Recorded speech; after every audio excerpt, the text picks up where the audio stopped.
El tercero de los calcaños te invita a realizar los viajes menos pensados, con entrevistas inauditas en los paisajes jamás soñados. Y sí, amigos y amigas, vecinas y vecinos, compañeras, compañeros, por fin llega a Radio Rebelde al Laberinto la Loti Carrillo. Loti Carrillo, elija un número entre 1 y 363. Picone, por favor. A ver qué le toca. Elige un número, Picone. 32. Ahí está. El 32 es el Hospital Nacional de Fisioterapia del Deporte, situado en la ciudad de Buenos Aires. A ver, García Blaya, elija un número entre 1 y 363. 222. 222, tres patitos. Los tres patitos son ni más ni menos que, ya le digo, usted se ha ganado el Hospital Rural Ingeniero en La Pampa. Apá. Sí, la Loti Carrillo son las 363 obras que hizo el doctor Ramón Carrillo durante apenas el primer plan quinquenal. Falta recopilar todas las que hizo durante el segundo, pero sí, nacido en Santiago del Estero, allá lejos y hace tiempo, Ramón Carrillo, que estudió en Europa, volvió a la Argentina, tipo más bien conservador, pero siempre preocupado por la cuestión de la salud pública, neurólogo, una persona que estaba a la vanguardia prácticamente de la tecnología, tanto y tan bien que siendo ministro ya, se cartea con el ingeniero norteamericano que va a inventar la cibernética, porque él creía mucho, Ramón Carrillo, en la aplicación de instrumentos estadísticos para mejorar la salud pública. En el hospital militar, donde prestaba servicio en el área de neurología, conoce entonces a Juan Domingo Perón, que lo llevará al Ministerio de Salud, que no existía. Había un ministerio para las vacas, pero no para las personas, como ahora. Entonces, en esta terrible epopeya, Ramón Carrillo va a decir: el mejor plan de salud es agua corriente y cloacas. No en vano el gobierno fascista de Milei lo que hace es aumentar el agua a precios prohibitivos aún en dólares, porque si el mejor plan de salud es agua corriente y cloacas, entonces el mejor plan para destruir la Argentina es cortar el acceso a agua corriente y cloacas. Se ríen mucho los libertarios cuando ven una foto de Cristina abriendo una canilla y dice: está inaugurando una canilla. No, imbéciles, está inaugurando un sistema de agua corriente y cloacas. Pero bueno, ¿qué le vamos a hacer? Recordemos también que cuando nuestras queridas obras sanitarias de la Nación estaban en manos de el grupo Suez de Francia, que se llamaba Aguas Argentinas, no hacían obras, era una empresa financiera. Eso es lo que quieren, hacer que lo público sea financiero. Y es ahí donde resuena la frase de Carrillo, que es absolutamente cimera, creo yo, en toda esta historia, que frente al dolor, a la miseria, a la angustia de los pueblos, las bacterias como causa de enfermedad son unas muy pobres causas.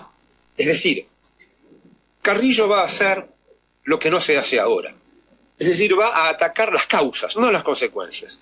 Carrillo llega a la Argentina de Perón, una Argentina que tenía nada más que 66.000 camas.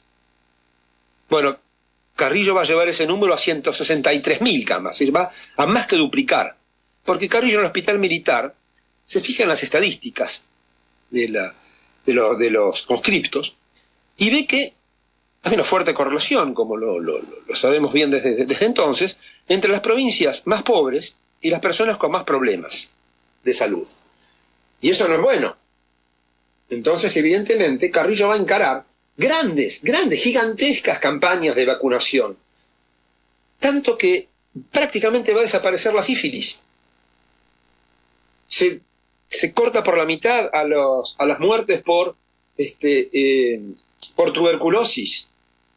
La mortalidad infantil también se divide por 2.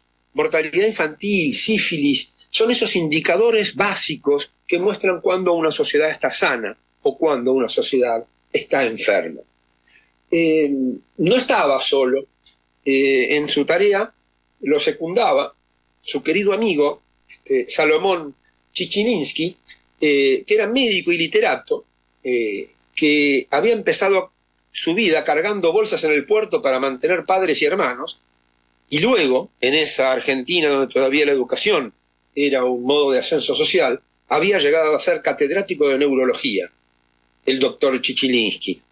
Y es interesante porque me recuerda un libro escrito por un autor israelí, que no recuerdo en este momento, pero que fue rector de la Universidad de Jerusalén, o vicerrector, que dice Los muchachos judíos peronistas, mostrando cómo, a partir del 45, hay una inclusión masiva de judíos en la política argentina, los famosos judíos peronistas, o, por ejemplo, también el viceministro del Interior de Perón. Así que cuando hablan de antisemitismo, del peronismo, etcétera, esta gente haría bien en ilustrarse. Pero bueno, volvamos a Carrillo y a las obras que Carrillo dejó. Carrillo se pelea con Perón, se pelea por cuestiones de la iglesia, después también hay demasiado culto a la personalidad, y hay un verticalismo medio vacío en ese fin del diseño peronista, y se retira, se va a Brasil, donde va a ejercer de médico de pueblo prácticamente, y ahí todas las obras, por ejemplo, lo que se llamó el albergue de Warnes, era una obra de Carrillo que iba a ser el hospital más grande de Latinoamérica. Pero claro, cuando llegó la Revolución Fusiladora, ¿cómo iban a hacer un hospital? Menos peronista.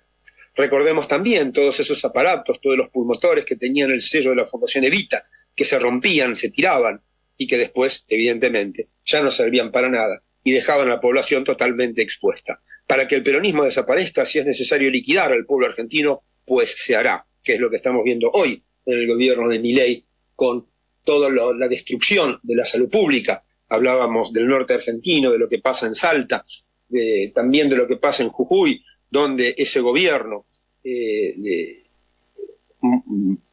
moralesoide, moralesófilo, como se quiera decir, acaba de privatizar la salud pública, puesto que cada jujeño que no tiene prepaga deberá pagar 50.000 pesos por mes.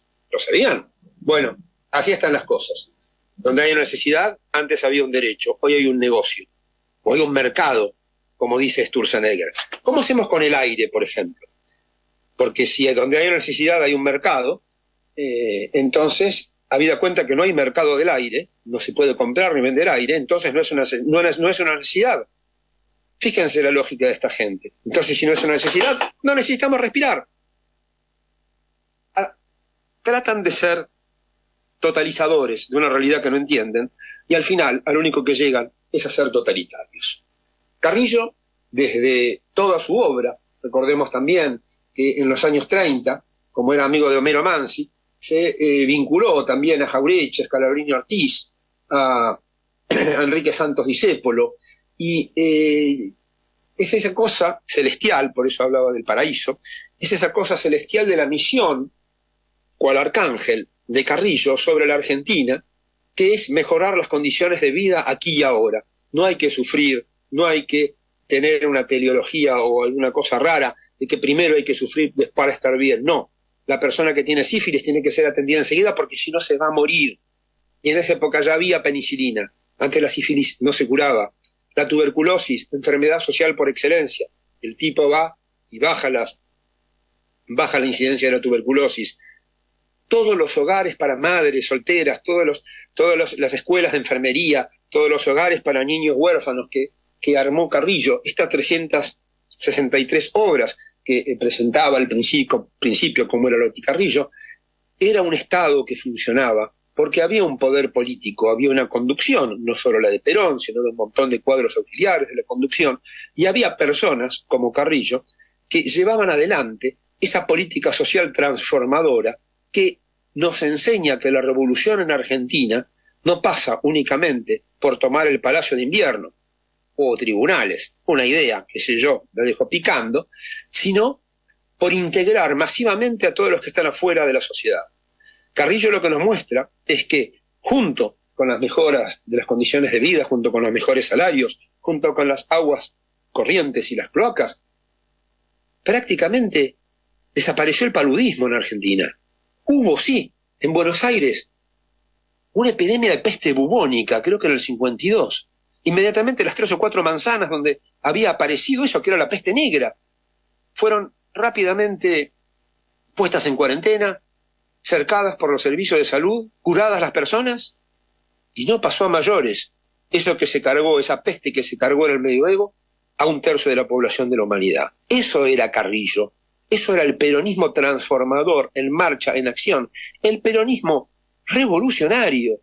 Porque la revolución hoy, repito, pasa. Porque si en este país solo hay 10 millones de incluidos, tenemos que incluir de prepo a los 30 millones que están afuera. Y entonces sí las estructuras van a tener que cambiar, porque no podemos funcionar con una corte de 3 miembros, uno de Clarín 1, uno de Clarín 2, otro de Clarín 3. No podemos tener los mismos medios de comunicación. Vamos a tener que tener otros medios de comunicación y que se expresen todas las visiones políticas. Sí, también la izquierda, ¿por qué no? Que tiene tan poca voz, que tiene tan poca presencia. Porque los medios de comunicación en manos privadas van a saber mejor lo que es para nosotros que aquellos que, de diferente corriente, opinan acerca del bien común. Entonces yo quería traer esta semblanza muy rápido de Ramón Carrillo, que por supuesto murió en la pobreza, como todo prócer, como Belgrano. San Martín no, tenía un buen pasar, pero tampoco tiraba manteca al techo.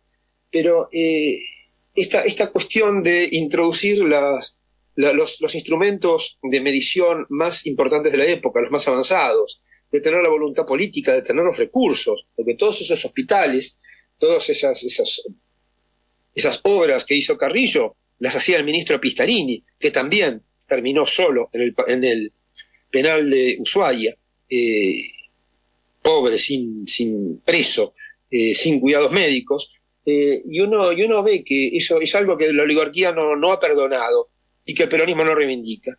Entonces, desde ese lugar del paraíso que nos prometía Perón, que lo construía Pistarini, que nos cuidaba Carrillo, bajo la advocación de la jefa espiritual de la nación, Eva Perón, hemos caído en este infierno. El infierno mileísta tiene una regla: nada está prohibido, todo está permitido. Por lo tanto, es nuestra tarea militante, nuestro deseo sin el cual nuestra vida no tiene sentido, recuperar, actualizar, contextualizar esas políticas y de nuevo tener ministros como Carrillo, como Pistarini, y si bien no podemos tener presidentes como Perón, por lo menos que sí haya una conducción que nos lleve a atacar las causas y no las consecuencias, porque si el 20 de diciembre del 2001 logramos un gobierno que ataque las consecuencias, para el próximo gobierno, por favor, tratemos de que sí terminemos con las causas de la dependencia. Feliz Año Nuevo, próspera Navidad, viva la patria, viva Perón.